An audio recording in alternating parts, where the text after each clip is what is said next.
Welcome, everyone, to this Facebook Live once again on Wednesday night. I appreciate you all coming aboard. So please write in your name and let us know who you are and where you're from. I really appreciate that. So today, find out how you can tame your fears with Reiki at this challenging time. This ancient energy-based technique has been embraced by hospitals and clinics around the world and in this country. Leading hospitals like Johns Hopkins, Kaiser Permanente, and our own local Fox Chase Center have integrated it into their treatment regimens. And there are many, many applications to this healing technique. So I'm so very excited today to welcome and present our guest speaker, Dr. Hope Tarr, a Reiki practitioner from New York. And she will share with us some valuable and I'm sure very helpful information about this technique. And I can't wait, Hope, to have you tell us all about Reiki. But Thank you so much for having me. Oh, you're very welcome. I will introduce Dr. Tarr a little bit more in depth in just a few minutes, but I'd like to start us off with with a grounding and centering exercise, just to have everybody be present here. I know it's been a long day for everyone, so let's just start being centered. So I invite you to please close your eyes and take 3 deep breaths, please. Inhale deeply. And exhale slowly. Once again, inhale deeply. And exhale slowly. Once more, inhale deeply. And exhale slowly. Visualize a cord that extends from the top of your head, connecting you to your higher power, God, or the universe. Visualize this cord running through your body, along your spine, and extending down into the ground, and connecting you to Mother Earth. Now, visualize golden light pouring into every cell in your body, centering you and energizing you. Visualize holding hands as a group. And inhale deeply once again. And exhale slowly. And send out love and acceptance to every member of our group on this call and those who may be listening to the recording later. We have now created a sacred circle and a supportive environment for all of us to learn from each other and from our guest speaker today. And now I'd like you to send out love and healing energy out to your loved ones in your family, to people in your community, in your neighborhood, in your city, in your state, in our country, and worldwide. And once again, visualize that all that love and healing energy is coming back in a circle, back to our own hearts. Now I'd like you to take just one more deep breath. And exhale. Now you're grounded and centered and very present in this room, and you may now open your eyes.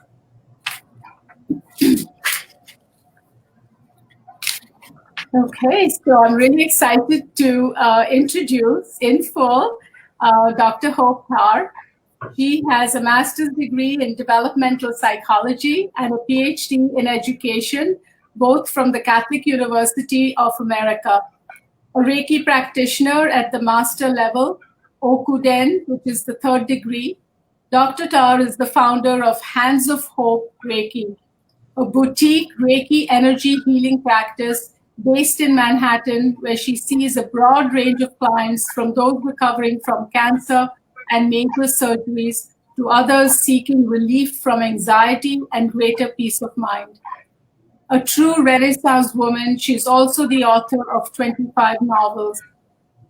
You can visit her on Instagram at Hands of Hope Reiki, where she posts regular health tips. So welcome, Dr. Thank you. So pleased to be here. Yes, I'm so excited to have you on. I've known Dr. Tarr for a long time, and I can't wait to get her wisdom today about Reiki. So why don't we get started? And those of you who are coming on, please write your questions, tell us who you are, and tell us where you're from, and also write in your questions. Dr. Tarr has very generously agreed to answer whatever questions people might have today. So Dr. Tarr, can you tell me in layman's terms what Reiki is? There's so much confusion about that term, and so that would be really helpful, I think, to people. Sure, of course. Well, welcome everyone. I'm so pleased to be here. I love talking about Reiki. It's one of my favorite things to share. Broadly, Reiki is a system of energy healing. It was discovered, or more properly rediscovered, in Japan in 1922. As Dr. Rao spoke to just a while ago, it's become very mainstream in the last 10 or so years in terms of adjunctive medicine in hospitals, in outpatient centers. And one of the things that's so wonderful about it is it treats a broad range of emotional and physical issues. How does the energy work? A practitioner such as myself is attuned to the energy through the palms of his or her hands. So many of you may be more familiar with an in-person Reiki session where you're either sitting down or perhaps you're lying down on a massage table, and the Reiki practitioner will lightly touch or hover his or her hands above various areas of the body. I like to start from the head down to the toes and then back up again. But of course, we're in the midst of COVID-19. We all have to be creative and doing things carefully and differently. And one of the, again, wonderful things of Reiki is that a master level practitioner, whether it's me or someone else, one of my colleagues, is able to transmit the energy over distances. You could be a mile away, you could be 100 miles away, you could be 1,000 miles away. I suppose you could even actually be on the moon. Wow. We make it. But basically, someone like me taps into your energy signature. I could be sitting here looking at you as I'm looking at Dr. Rao over Facebook, or in my case, it would be Zoom or FaceTime or Skype. Or I could simply write your name down on a piece of paper and tap into you that way and send the energy. And it's amazing. The energy and the benefits are the same if I'm in the same room with you as they are if I'm thousands of miles away. So that's pretty neat and pretty handy now. That is awesome. So is this something new that has developed in the sense of being able to use distance? Like, is that some new element that's been added to it? Because I didn't know that you could do distance healing with Reiki. It's not a new element to the Reiki. I think people don't talk about it very much.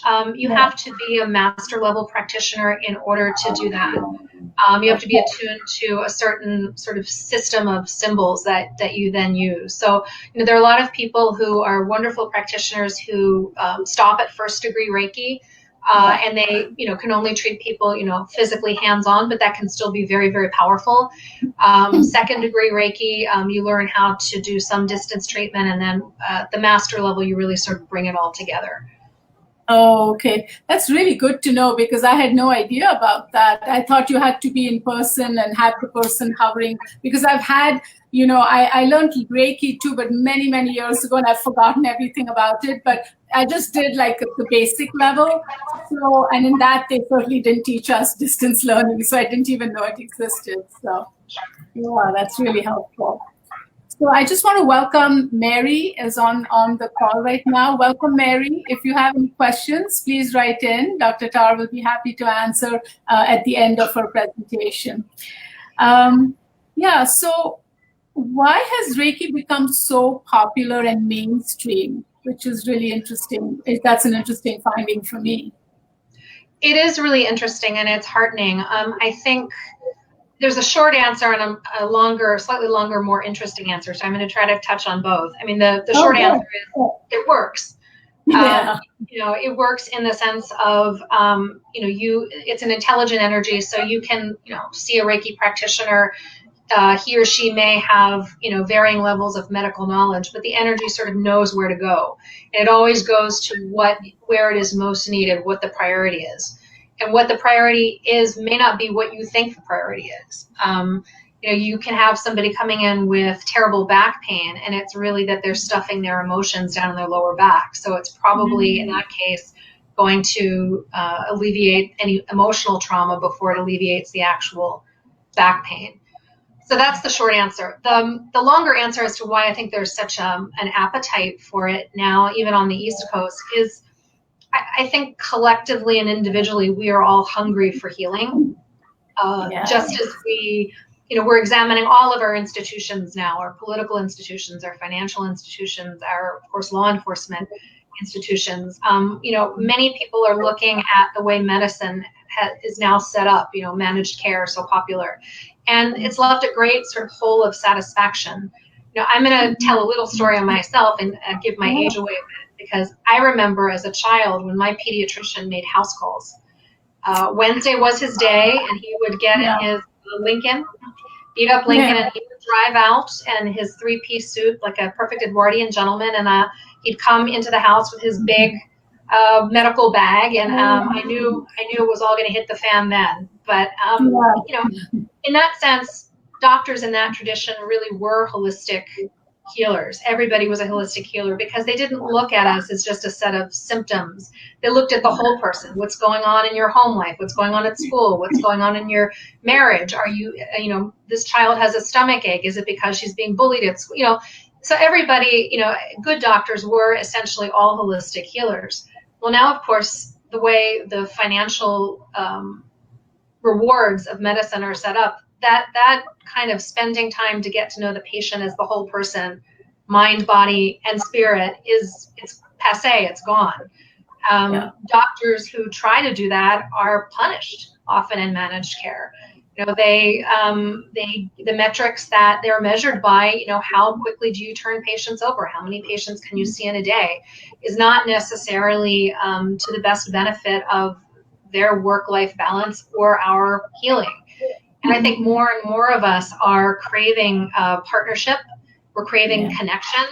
And whether it's seeing a Reiki practitioner or an acupuncturist or both, or some other type of energy healer, people want that face-to-face connection, and they want to feel as though they're partners in their own health and recovery, not just receiving health care as something external to them that's kind of dished out. Yeah. What a great point you've made, that, when you said we're hungry for healing, we're hungry to have us, ourselves be looked at as one whole system, right? Not body parts, that let's just go and fix this body part or that body part. And the biggest complaint, like you said, has been over these last few years with managed care. I know because my patients tell me all the time that unfortunately doctors are too busy doing paperwork and filling out computer codes and whatnot, They're always looking down and checking off, like, okay, what's hurting, what's not hurting, and they don't really connect. And you can't blame the doctors at all, because it's, it's the system, and you're supposed to finish a visit in 15 minutes. And I too grew up, in India, where we had the same system that you mentioned, where the doctor came home with his little black bag, and just the sight of him was just terrifying. Terrifying as a kid. Oh yeah, I was terrified. And then later on, it was comforting because you knew he was going to take care of you, no matter whether you had a headache or a backache or a fever or whatever else. And I really miss that, and I'm sure you do too. Those of us who are lucky enough to have had that. Now you're going to specialists for every little body part, like the hand doctor and the finger doctor, and I'm kidding, but it's become specialized. So thank you for that. We have another person online too. I want to welcome.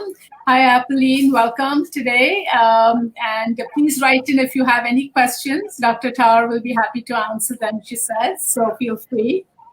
So What can Reiki offer us in our current climate? We are living in such challenging times, coping with fear about COVID-19, the pandemic, and now this global unrest in the wake of this tragic killing of George Floyd. I mean, this has just thrown us into a double whammy of things that are going on. These two things that everybody is caught up in, and there's a lot of anxiety. I know within my own patients, people's blood pressure is up. They're getting anxious, they're having panic attacks. It's hard to stay home like this and not be able to go anywhere. So how can Reiki help in this current climate, would you say? Well, I think I wish that Reiki were a wonderful cure-all and we could just, not have to feel these feelings, but it's not. What Reiki is, or any kind of energy healing, it's a powerful tool. It helps us meet the moment. We have to live in the moment that we're in. We can't time travel back to another era or forward in the future. And I think, all we can really do is try to be our best selves in the moment. But when you're burdened by anxiety, as you were just talking about, and justifiable anxiety and fear, I mean, it's a very scary, tumultuous time. Stuffing those feelings down isn't really the way to go either. And, if you're on Twitter or platforms like Facebook, right now we're all, including myself, so reactive. Somebody posts a tweet, we all have to love it or hate it, and we're all spinning out. And I it's crazy. And I think that particularly in times like this, when the gloves are really off, it's important to, as much as we want to go out and help everyone else, we have to start with our own self-care. And being able to take time out for, I know you teach mindfulness meditation, which is wonderful, and Reiki, whatever those tools in your toolbox are, it really enables all of us to be, not reactive, but proactive.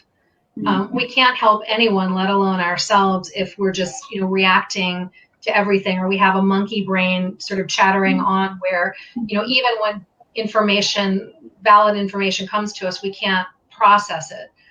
So we want to be in a state where, we're grounded, we're fairly calm, we can process the information that comes in, and we can make the best decision for us in that moment. And I think Reiki is really, really going to become even more popular, as we sort of go kind of vault from one situation to the next. Mm-hmm. Thank you. You had also mentioned that Reiki is an immune booster. So can you speak to that a little bit? Because I think right now, oh my gosh, with COVID-19, we're all looking to keep ourselves healthy. So exactly. So I talked about more of the emotional benefits, but in terms of the physical, one of the things that Reiki is so wonderful at is it keeps us relaxed so that we're not pumping out cortisol, which, I mean, you and many others, preach it, it really is, the stress hormone for good reason. Mm-hmm. So what happens when we're pumping out cortisol? Fuzzy thoughts, inflammation in our physical bodies. Inflammation is a feature of just about every disease, whether it's cancer or COVID-19 or allergies. And also, when we're calmer and not pumping out cortisol, we have stronger immune systems, more robust immune systems. And of course, that's, so important always, but really important now. Mm-hmm. I think that's such a valuable aspect of Reiki, because that's there itself, you've shown us how Reiki can help not just with emotional things like fears and panic and anxiety, but also with our physical aspects of ourselves, where we can stay healthier, with the Reiki practice. So you said something interesting earlier, that is this intelligent energy then that kind of knows where to go, even if you, so do you sort of sense it? Is it an intuitive thing for you as well as where to lay your hands, or how does that work? Well, there's sort of for most Reiki practitioners, there's the basic template of you want to cover the 12 chakra points. And what are chakras? I mean, the easiest definition in Eastern medicine, they're wheels of energy. And every chakra is associated with a color and an emotion and an organ system. And that, that could be a whole other talk. but you want to treat the whole person. So even if someone, for instance, I used the back pain example earlier, were to come in or to have a distance session and say, oh my gosh, my lower lumbar, I know it's my L5, it's, it's killing me. Yes, you're going to treat that, but you're still going to treat, again, the whole person. Obviously, I mean, I've been doing this for 20 plus years. I mean, the more experience you have doing anything, the more intuitive you are, the more physiology you have. Of course, that's helpful as a practitioner, but even someone who's got first degree Reiki and is perhaps not particularly interested in biology or physiology could be very, very effective, because at that point you're really it's not my energy, it's not your energy, it's your channel for this life force, this energy. Yeah. So I have another question about that. Do you feel like a strong pulsing, heat coming out of your hands or in that area that does need the healing? Is that one of the signs to know that maybe that's the area that needs the healing? Often that will be a clue for me. One of the things that makes Reiki so much fun for me to practice is every session is different.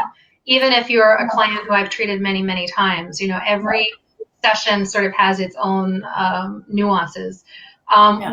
Many times I will feel a tingling and a pleasant warm heat in my palm.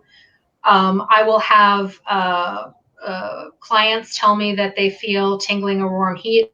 I will have other clients say that they see colors. I will have clients who just start to yawn, not because they're bored, at least I hope not, but because they're so relaxed.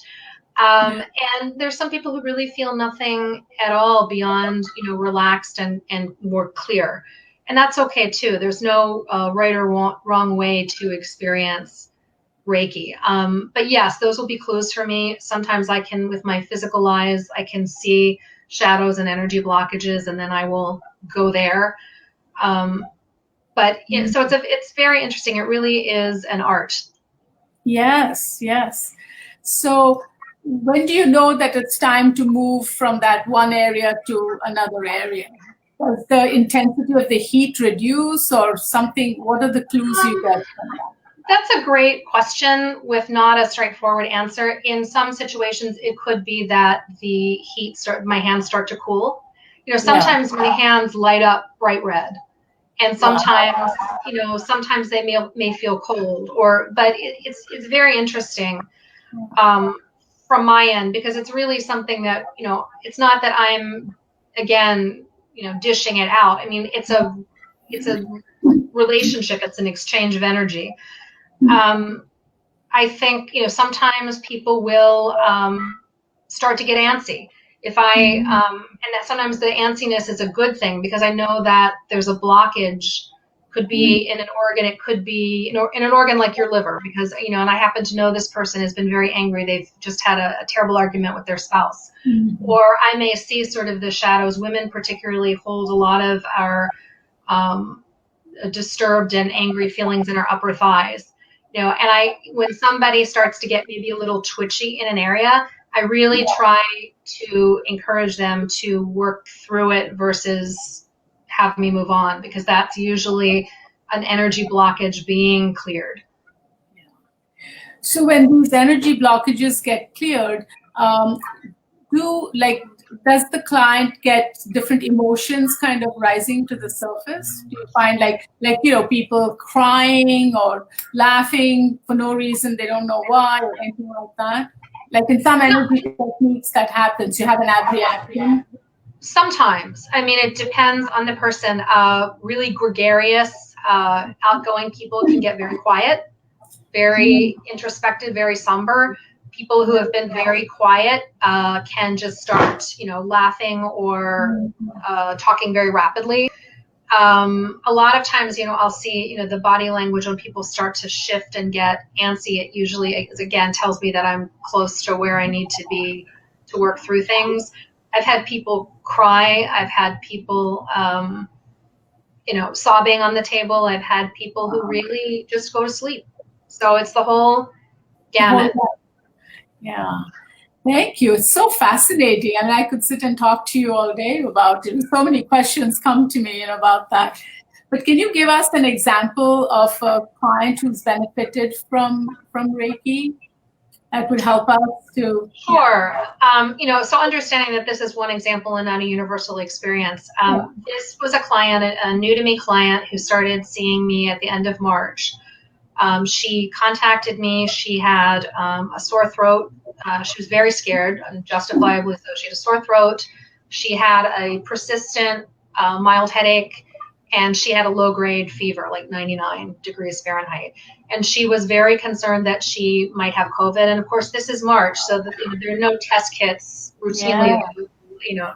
Now you can walk into a CityMD or something and get tested. But so she was, understandably concerned. And I saw her remotely. We had our session over FaceTime. And I always, with every client, ask, please, when we get to the treatment, turn your cell phone off or mute it. Get in a comfortable place, whether you prefer to be sitting up as we are or lying down. And, it's so interesting because so many of us, and maybe even all of us, it's so hard for us to take this time for ourselves, even if it's 30 minutes. There's a dog scratching at the door. There's a spouse walking through, reading the paper out loud. There's a call from an elderly mother. There's all of this stuff going on. And then once we actually sort of worked through that and quieted down to start the actual treatment, I started noticing very, very much so that her throat was affected, but I felt that it was actually more on an esoteric level or a metaphysical level than a physical level. And, I always couch this in terms of, I'm not a doctor. If you have a serious health concern, please immediately contact your family practitioner. But my deep intuitive sense was it was really more of an emotional blockage. As you well know, Dr. Rao, the throat in Eastern medicine is the seat of communication. Yes. And, in this case, as many women do, this client was not really voicing her own needs. Yeah. But, she was there for her husband and her adult child who was home from college and her beloved elderly parent and her precious, super cute dog, and not really. And, and so that was really the focus of the blockage. And so while I treated her holistically, I really blasted energy into her throat. At the end of the treatment, she felt more relaxed. Her throat felt better, but not perfect.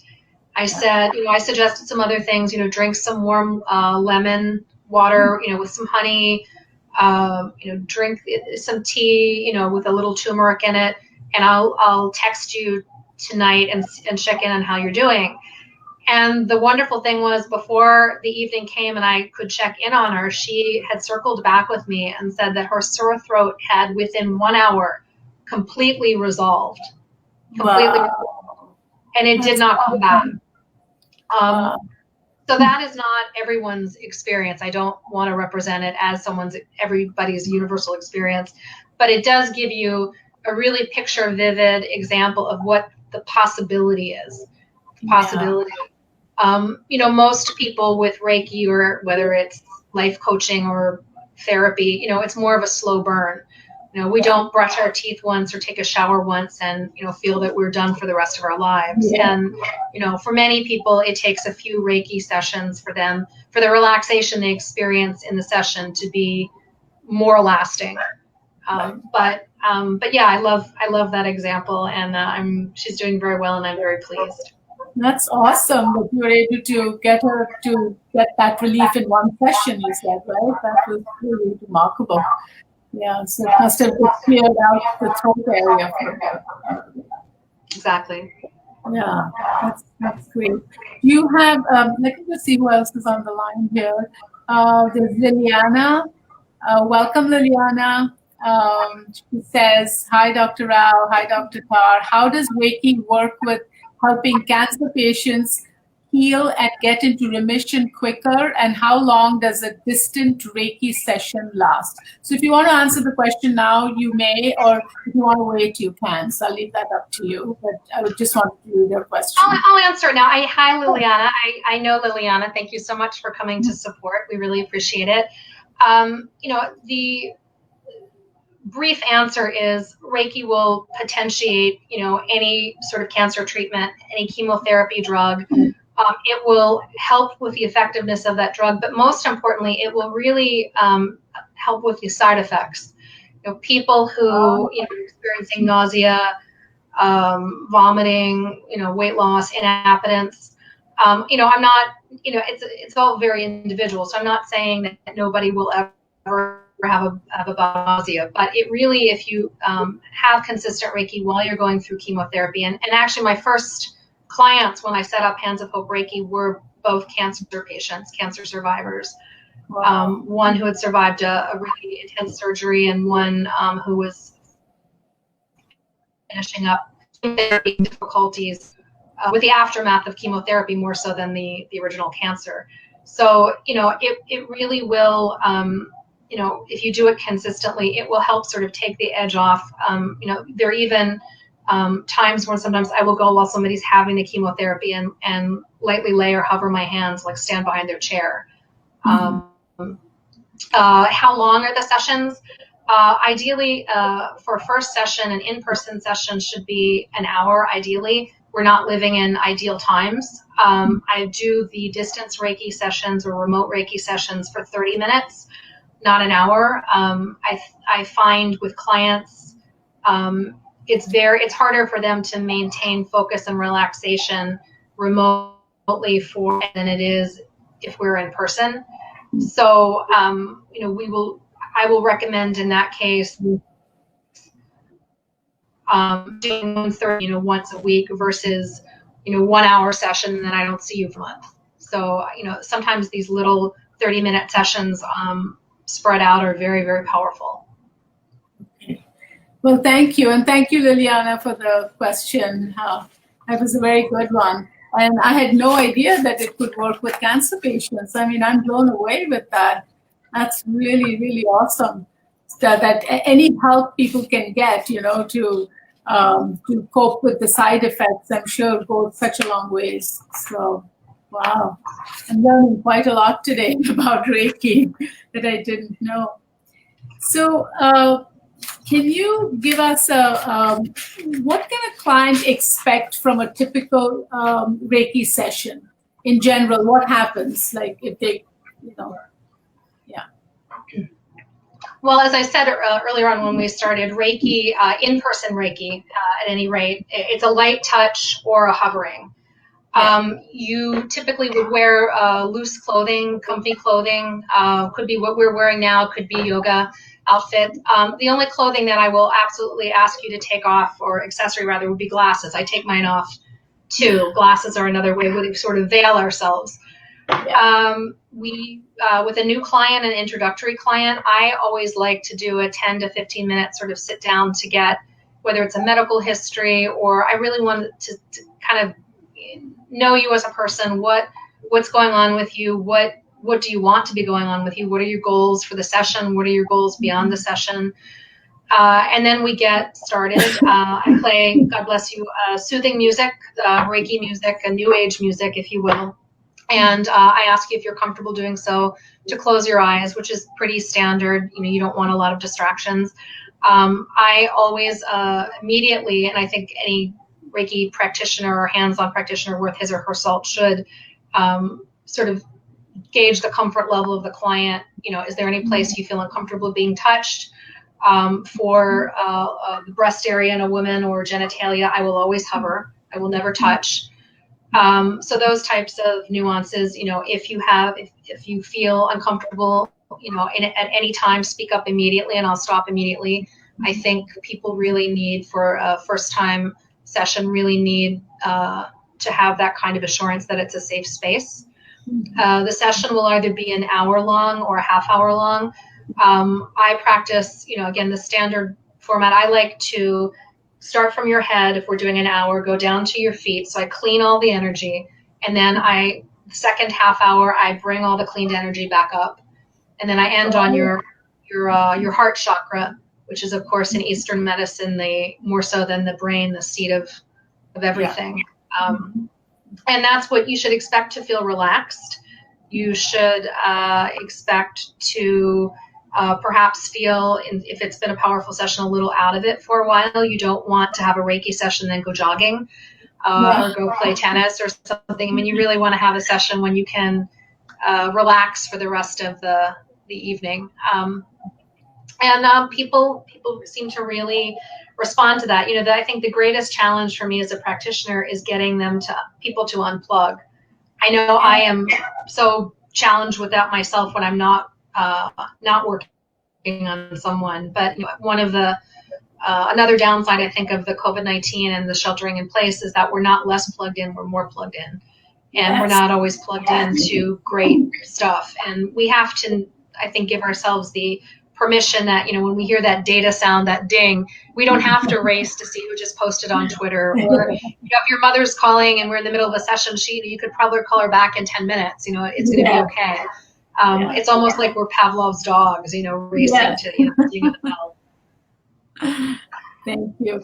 So in distance sessions, distance healing, would you tell the client then to find a quiet space? Do you have them lie down? Do you have them play some music of their choice for themselves? Or do you do that on Zoom or whatever you're using? Or how does that work? I choose the music. So we either do, the music is calibrated to work specifically with Reiki. Yeah. So we don't want some peppy pop tune in the background for sure. And if it's a song they like, then they're focused on that, and they're not sort of that. They're not really tuning out. Right. I give them the choice of sitting upright, like we're sitting in a chair, a comfortable chair, or lying down. Some people love to lie down. Some people feel that it takes their power away. Specifically, if it's a first-time session, if I'm sitting up and you're lying down. And also for a first session, a lot of people, they don't like to break. They want to peek, even though their eyes are closed, they want to peek occasionally, make sure I'm still there. I will tell people, if you can, whether you're seeing me on your phone or your iPad, if you can at least prop it up so you're not sitting there for 30 minutes holding the phone, that's best. Yeah. And so, we work it out, and it's been amazing how people have responded to, this distance Reiki, given these, it's always been around, but I think now there's such a need for it. Yeah. So do people prefer to sit up usually or lie down when you do the distance healing? It depends. I mean, I would say it's 50-50. It's amazing how disquiet and uncomfortable so many of us feel in our homes. That's been revelatory for me, both watching my clients and also, myself. I have a dedicated space in our apartment where I do Reiki, and I don't do really much else there unless it's meditate or relax. But, so many of us, particularly New Yorkers, we're in the city that never sleeps, but when we're all sheltering in place and sometimes having extant family members bunking in with us, it's awfully hard to find privacy. So to do your best. Yeah. Really fascinating. So Dr. Tarr, I know you're a best-selling author of 25 plus books, and it's so fascinating that you've also gotten into Reiki. So what got you into Reiki, which is so different than writing books? That's a great question. I was attuned to Reiki in the late 90s. I was looking for, I was not inherently a great meditator, and I was really looking for a way to sort of quiet my own mind and actually even quiet my creative mind, because when you're writing at home, it's really hard, even if you have a physical office, to shut that door and kind of go into a new zone. Whereas, if you're in your office seeing patients and then, at 6 o'clock, you're done. Yes. So I was really looking for that. And then, as I guess luck would have it, although I don't believe in luck and coincidence, one of my neighbors, I was living in Northern Virginia, and I was living in a townhouse community. It was sort of like a horseshoe court.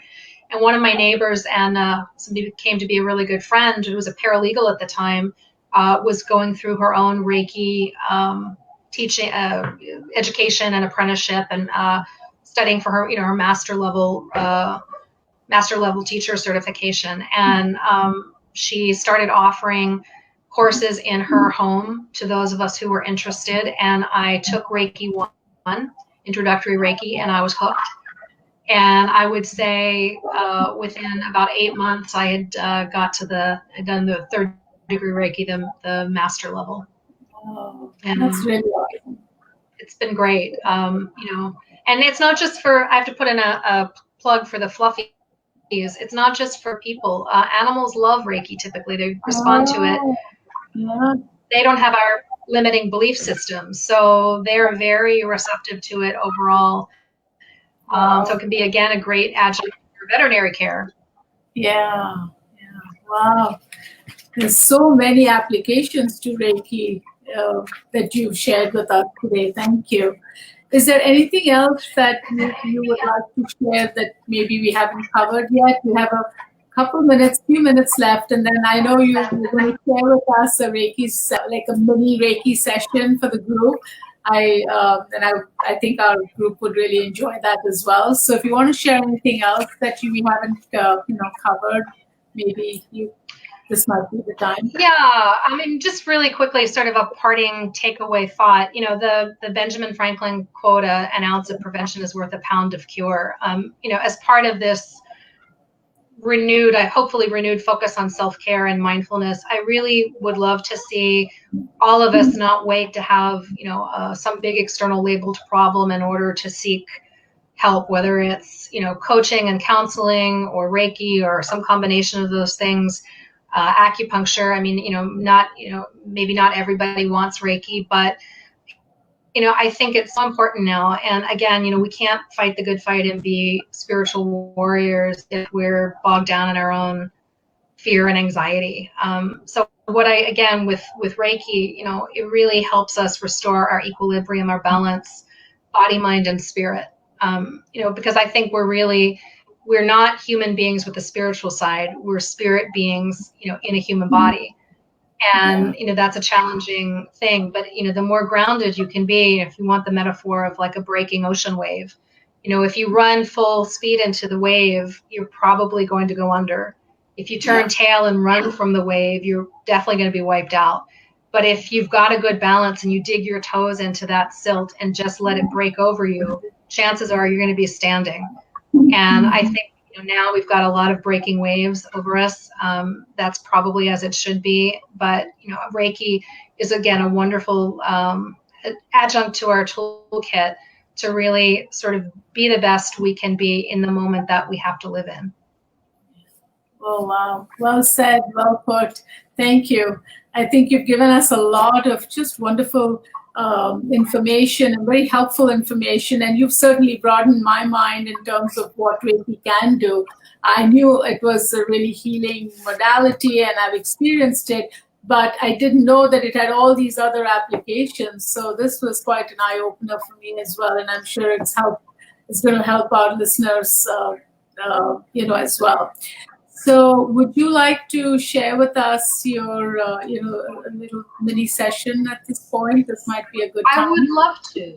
Yes, I would love to. So I'm going to pray that the tech gods are with me. I'm going to try to play some of this music I've been bragging about. And you've already done, Dr. Rao, a great job of, creating the group for it. So really we're our individual selves, but we have a group heart.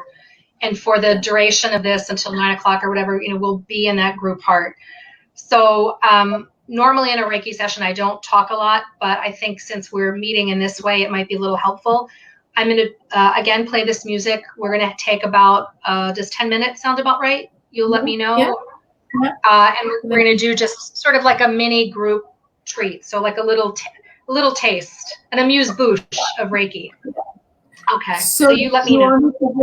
Do you want me to just raise my hand to tell you, or how do you want me to signal to you? Yeah, you can just raise your hand, because I'm going to keep my eyes open.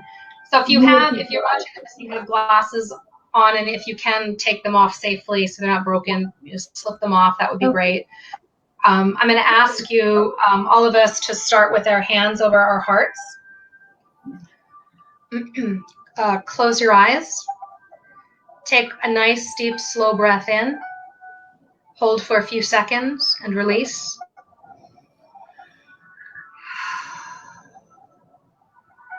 Again, and this time on the inhale, imagine that you're breathing in not just to your lungs, but to your very heart center.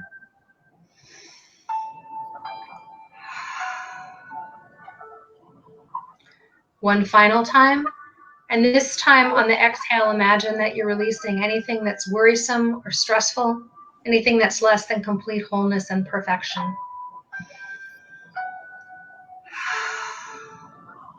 Beautiful.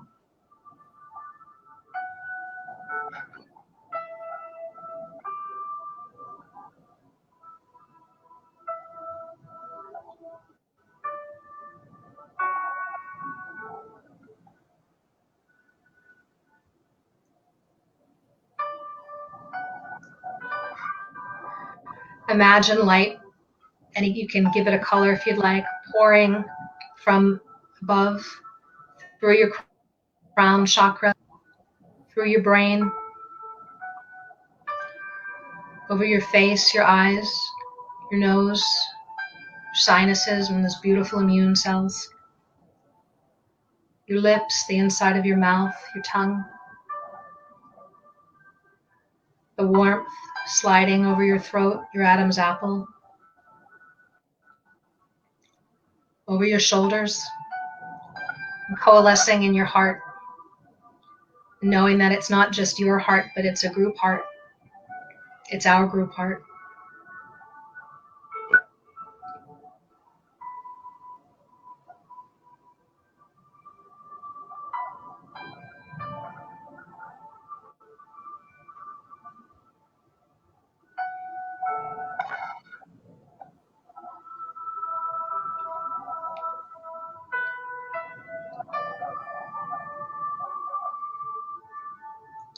Know that there's no right or wrong way to feel. If you feel happy, if you feel sad, if you feel peaceful, if you feel angry, there's no good or bad emotions. Let yourself feel.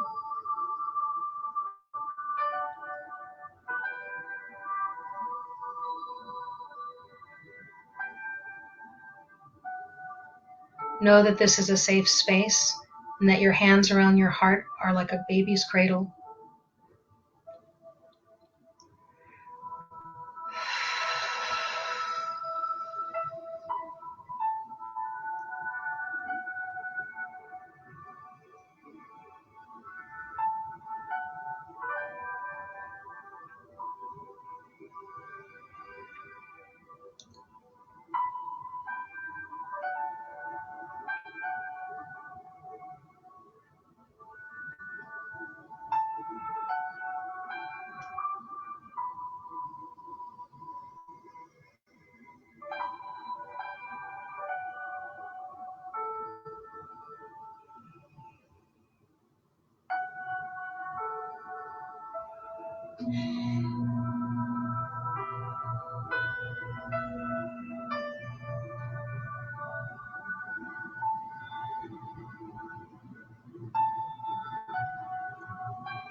Know that even after our circle is broken, you carry the seeds of this group heart, the seeds of this healing with you.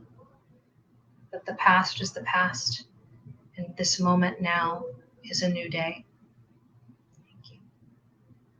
Thank you.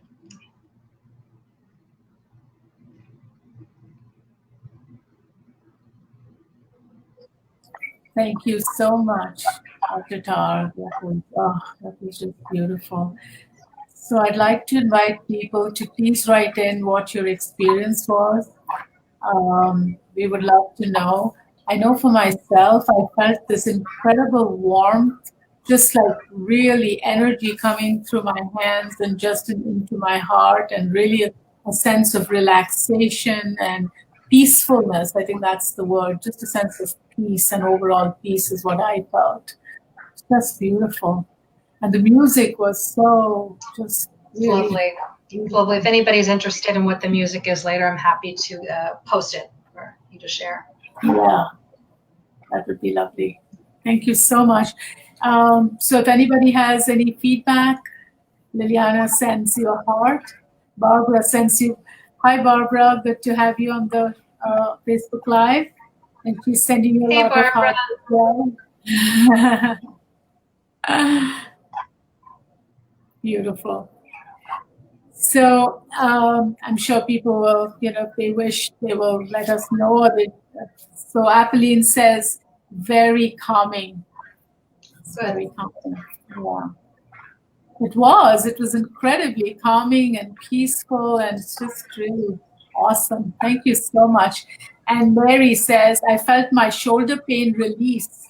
I wanted you to keep going. Wow, awesome. That is really awesome. Thank you. So yeah, in just these 10 minutes, everybody seems to have felt some sort of either a release or a sense of calmness or relaxation. So thank you so much for this. Really, really appreciate it very, very much. So I'd like to just end the program, and I'd like to invite you to please stay on after we end the program, Dr. Tarr, so we can just talk to you a little bit. But anyway, I would like to thank everyone for coming on. But before you all leave, I'd like to give a shout out and a huge thank you to all the frontline workers, the essential workers, the doctors, the nurses, the lab technicians, the hospital, people, housekeeping staff, the grocery store workers, the mail carriers, the trash collectors, the police officers, and if the EMTs, the ambulance workers, everybody out there who every single day you guys have been putting your lives on the line so that the rest of us can stay home and stay safe.